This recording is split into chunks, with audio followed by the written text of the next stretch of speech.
শুভ মকর সংক্রান্তি বন্ধুরা, আবার এসেছি তোমাদের সামনে মকর সংক্রান্তির খাওয়া দাওয়া নিয়ে।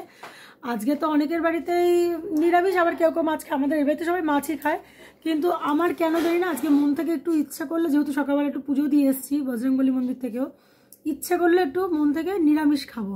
তা কী খাবো ভাবতে ভাবতে একটু খিচুড়ি করে ফেললাম। মাও বললো না বৌমা তোমার সঙ্গে আমিও খিচুড়ি খাবো, আর বরমাসার জন্য তো ভাত মাছ এগুলো রয়েছেই। তা ওগুলো আর দেখাচ্ছি না, আমি কি বানিয়েছি আমার জন্য, চলো তোমাদেরকে দেখাই। এই যে প্রথমেই দেখাচ্ছি এক কড়াই খিচুড়ি। দেখো আজকে কিন্তু একদম পাতলা করিনি, একটু থিকনেস হয়েছে। ফুলকপি, বিনস, সিম, কড়াইশুঁটি, আলু, তার সঙ্গে আছে কুমড়ো, সব কিছু দিয়ে সুন্দর করে ঘি দিয়ে বানিয়েছি গোবিন্দভোগ চালের খিচুড়ি। তার সঙ্গে রয়েছে বেগুন ভাজা, এখানে আছে শশা, আর তার সঙ্গে নিয়ে নিয়েছি এক পোটলা এই যে পাঁপড় ভেজে নিয়েছি।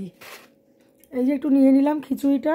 ও সেন্টটা সেই বেরিয়েছে গো, মানে খেয়ে বলছি যে কেমন হয়েছে।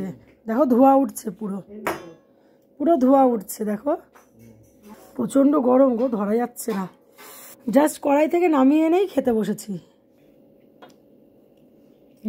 দারুণ হয়েছে গো, দারুণ, কোনো কথা হবে না আজকে, জাস্ট ফাটাফাটি। আর খিচুড়ির সময় একটু বেগুনি না হলে হয় না, তা বেগুনি করিনি, আমি বেগুন ভাজা করেছি। এদিকে গলাটার অবস্থাও খুব খারাপ, গলা বসে গেছে, ঠান্ডা লেগেছে।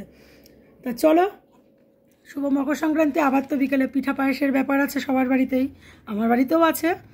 তো আবার চলো দেখা হচ্ছে নেক্সট ভিডিওতে। তোমরাও খাওয়া দাওয়া করো, আমিও খাওয়া দাওয়া করি।